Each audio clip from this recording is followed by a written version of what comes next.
بسم اللہ الرحمن الرحیم۔ اس کے جواب میں رحمت دو جہاں صلی اللہ علیہ وآلہ وسلم نے بھی مسلمانوں کو جوابی حملہ کرنے کا حکم دے دیا۔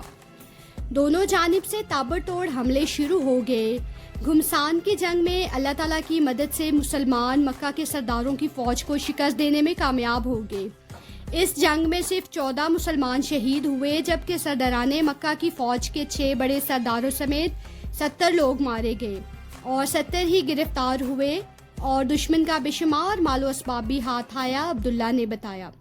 بدر کے مقام پر مسلمانوں سے شکست فاش کے بعد مکہ کے سردار ہمیشہ کے لیے خاموش ہو گئے۔ تاکو نے پوچھا، بدر کے میدان میں ہونے والی جنگ حق و باطل کی پہلی جنگ میں سرداران مکہ کی فوج کی شکست نے ان کی کمر توڑ کے رکھ دی۔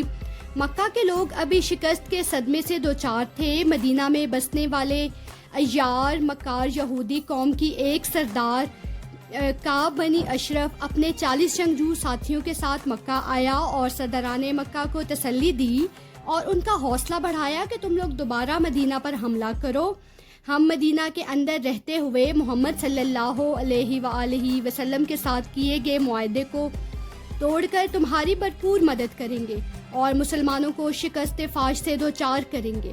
اس موقع پر مدینہ کے ایک رئیس عبداللہ بن ابی نے بھی مکہ آ کر قریش کے سرداروں کو جوش دلایا کہ تم لوگ دوبارہ بھرپور تیاری کر کے مدینہ پر حملہ کرو، ہم مدینہ کے اندر سے مسلمانوں سے بدعہدی کرتے ہوئے تمہاری بھرپور مدد کریں گے، عبداللہ نے بتایا۔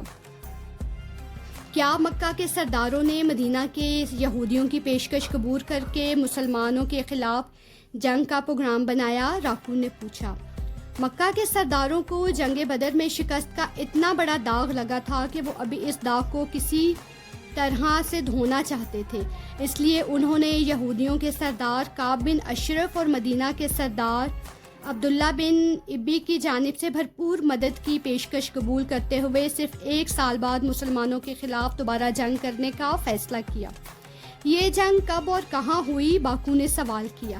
جنگ کب اور کہاں ہوئی، اس کا کیا نتیجہ نکلا، اس کے متعلق آپ لوگوں کو کل بتاؤں گا، یہ کہتے ہوئے عبداللہ چٹائیاں بننے کے لیے اپنی جھونپڑی کی جانب چل دیا۔ سردار چبوترے پر اور باقی لوگ اس کے ارد گرد بیٹھے عبداللہ کا انتظار کر رہے تھے، لیکن یہ انتظار لمبا ہوتا جا رہا تھا۔ پہلے کبھی ایسا نہیں ہوا تھا۔ عبداللہ ہر روز وقت مقرر پر چبوترے پر پہنچ جاتا تھا۔ سردار نے کچھ دیر انتظار کے بعد تاکو سے کہا وہ جھونپڑی میں جا کے دیکھے کہ کہیں عبداللہ بیمار تو نہیں ہے۔ تھوڑی دیر بعد عبداللہ تاکو کے سہارے آہستہ آہستہ چلتا ہوا چبوترے کی جانب آ رہا تھا۔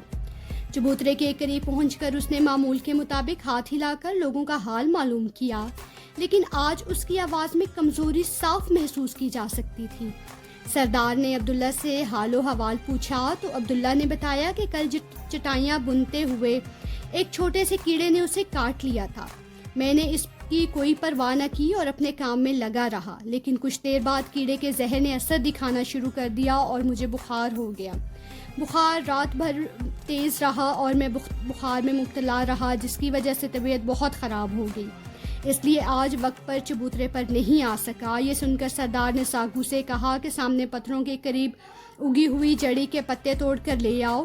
ساگو جلدی سے پتے لے کر آیا تو ان پتوں کو 2 پتھروں میں پیس کر عبداللہ کو کھلایا گیا۔ تھوڑی دیر بعد عبداللہ کی طبیعت بحال ہونے لگی۔ سردار نے عبداللہ سے کہا کہ وہ آج آرام کرے، ہم سچی کہانی کا باقی حصہ کل سنیں گے۔ اس کے جواب میں عبداللہ نے کہا اب میری طبیعت بہتر ہو رہی ہے، اس لیے اب اسے کہانی سنانے میں کوئی مشکل نہیں آئے گی۔ میرا تو ایمان ہے کہ میں آپ لوگوں کو جو کہانی سنا رہا ہوں اس میں برکت ہے اور میں بالکل صحت مند ہو جاؤں گا۔ یہ تو آپ نے عجیب بات بتائی ہے، سردار نے حیرت سے کہا۔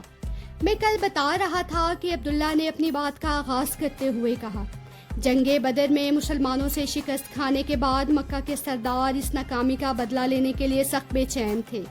اس بے چینی اور انتقام کی آگ پر مدینہ کے سردار کعب بن اشرف اور عبداللہ بن ابی کی شر انگیزیوں نے جلتی پر تیل کا کام کیا۔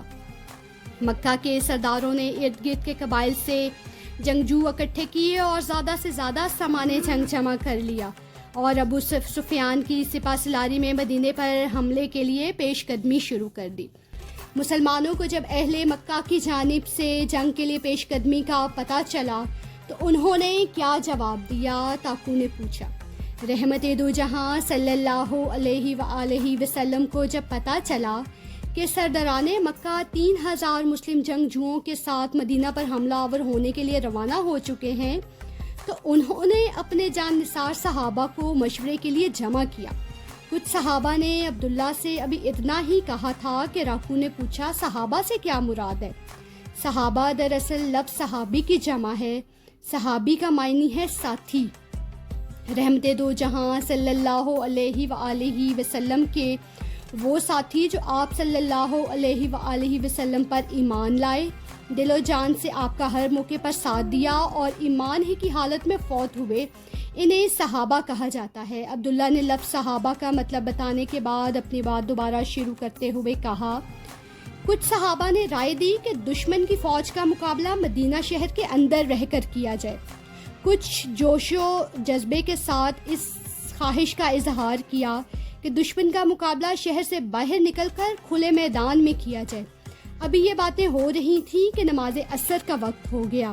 نماز کے بعد رحمت دو جہاں صلی اللہ علیہ وآلہ وسلم گھر تشریف لے گئے۔ نیچے اوپر 2 زرہیں پہنی تلوار اور ہتھیاروں سے آراستہ ہو کر باہر تشریف لائے۔ یہ اس رائے کی تائید تھی کہ آپ صلی اللہ علیہ وآلہ وسلم شہر سے باہر نکل کر کھلے میدان میں اسلام کے دشمنوں سے مقابلہ 1000 کے بجائے 700 رہ گئی۔ عبداللہ کی بات جاری تھی کہ سردار اور دوسرے لوگوں نے ایک ساتھ چونک کر پوچھا، یہ کیسے اور کیوں ہوا؟ مسلمان جب ہجرت کر کے مکہ سے مدینہ پہنچے تو بہت سے لوگوں نے سچے دل کے ساتھ اسلام قبول کر لیا، لیکن ان کے ساتھ ساتھ مدینے میں کچھ ایسے لوگ بھی تھے جنہوں نے اسلام قبول کرنے سے انکار کر دیا تھا اور اکثر مسلمانوں کی مخالفت کرتے تھے۔ جب اللہ تعالیٰ نے جنگ بدر میں مسلمانوں کو شاندار فتح عطا فرمائی تو ایسے لوگوں کے لیے اپنا وقار برقرار رکھنا مشکل ہو گیا، چنانچہ انہوں نے اوپر سے اسلام قبول کر لیا اور در پردہ یہودیوں اور اہل مکہ سے رابطے کر کے سازشوں کا جال بچھاتے رہے۔ ایسے لوگوں کو جو ظاہری طور پر مسلمان ہوں لیکن دل سے اسلام پر ایمان نہ لائے ہوں، انہیں منافق کہا جاتا ہے۔